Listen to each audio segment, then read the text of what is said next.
এক বাড়িতে 700 পরিবারের প্রায় 10,000 লোকের বসবাস।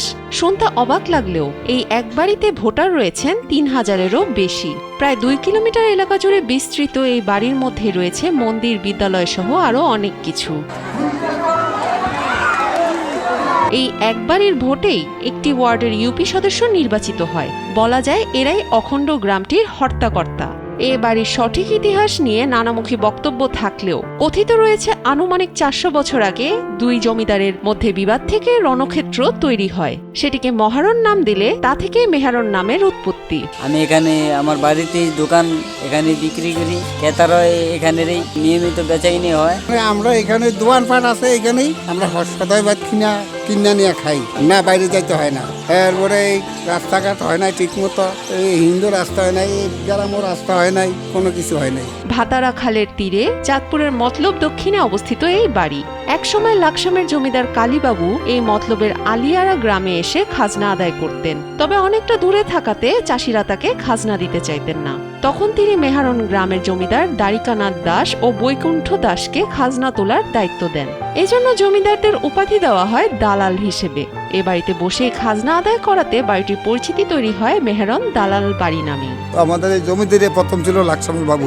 আগর থেকে মনে করেন আমরা চারিনি কিনা রাখছে দ্বারকিনাথ দলাল, বৈকুণ্ঠ দলাল, ফেরি দলাল, তার বন্ধু অতীত দলাল। ওর 4 ছেলে দ্বারকিনাথ দলালের। বড় জনের নাম হলো সাধু দলাল, ছোট জনের নাম হলো বাহ্যজনের নাম হলো আমরা পূর্ণ দলাল, আর তৃতীয় জনের নাম হলো দেবন্ত দলাল, ছোট জনের নাম হলো শিশরণ দলাল। বুদ্ধি ও মেধার দাপটে ক্ষমতাধর ব্যক্তি হয়ে ওঠেন দ্বারিকানাথ দাস। 127 বছর আগে তিনি তার 4 ছেলের জন্য 2টি ভবন তৈরি করেন। বর্তমানে এই 2টি ভবনে দ্বারিকানাথ দাসের 4র্থ প্রজন্ম বসবাস করছে। 2টি ভবনকে ঘিরে এখন আরো ছোট ছোট টিনের ঘর ও দালান কোঠা গড়ে উঠেছে। এছাড়া বাড়িটিতে 2টি বিদ্যালয়, 8টি মন্দির এবং 60টি টিউবওয়েল রয়েছে। মঙ্গল আরতি করি, তুলসী আরতি করি, গৌর আরতি, শয়ন আরতি, তারপর ভগবানের আমরা দিয়ে আমরা খাই সবাই। দালাল বাড়িতে ওনারা জমিদার বংশ, ওনারা একটা হাই স্কুল এবং একটা প্রাইমারি স্কুল দিয়েছে ওখানে। ওই মেরনের সবাই জেলে সম্পাদক এখানে দলদলে বসবাস করে। ওনারা যাকে সাপোর্ট করে, কিন্তু এমপি, চেয়ারম্যান, মেম্বার ওনারাই হয়। কিন্তু গ্রামটার দিকে একটু দৃষ্টি কম দেওয়া হয়। তবে আমরা বলি যদি আমাদের গ্রামটার দিকে সবাই জেলে মানে যদি একটু সুদৃষ্টি দেয়, তাহলে গ্রামের মানুষগুলা সুন্দর পরিপূর্ণভাবে জীবনযাপন করতে পারবে। এ বাড়ির সবাই সনাতন হিন্দু ধর্মাবলম্বী এবং অধিকাংশ পেশায় জেলে। তবে চাহিদা মেটাতে এখানে গড়ে উঠেছে মুদি দোকান হতে শুরু করে সবজি বাজার। তবে অনেকদিন আগে স্কুলটি নির্মাণ হওয়ায় বর্তমানে এর অবস্থা জরাজীর্ণ। পড়ালেখার সমস্যা এড়াতে দ্রুত স্কুলটির সংস্কার চায় স্থানীয়রা। যারা উদ্বোধন কর্তৃপক্ষ আছে তারা যাতে আমাদের এই স্কুলের দিকে এবং আমাদের এই জগন্নাথ মন্দিরের দিকে যাতে সবাই একটু খেয়াল রাখেন।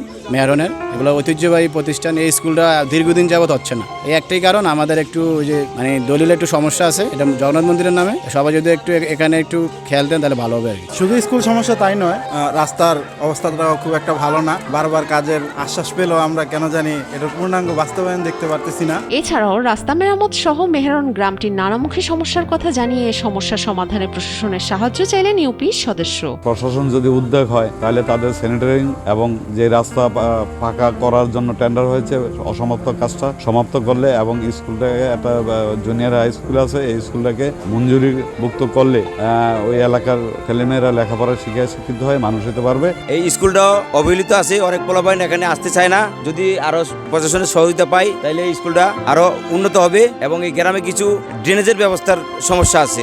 এইগুলি যদি আমি আরো একটু সরকার একটু সহযোগিতা পাই তাহলে ড্রেনেজ ব্যবস্থাটা আমি সম্পন্ন করতে পারবো। গ্রামটি পরিদর্শন করে স্কুল সহ বাকি সব সমস্যা সমাধানে উদ্যোগ নেওয়ার আশ্বাস দিয়েছেন চাঁদপুর জেলা প্রশাসক মোহাম্মদ মহসিন উদ্দিন। আমি স্কুলটা পরিদর্শন করব। আমি আমার উপজেলা নির্বাহী অফিসারকেও বলবো যে স্কুলটা যেন সে সরেজমিনে পরিদর্শন করে এবং স্কুলের শিক্ষার মান উন্নয়নের জন্য যদি সেখানে অবকাঠামোগত উন্নয়ন প্রয়োজন পড়ে আমি তাকে রিকোয়েস্ট করব সেই ব্যাপারে যেন সে প্রয়োজনীয় ব্যবস্থা নেয়।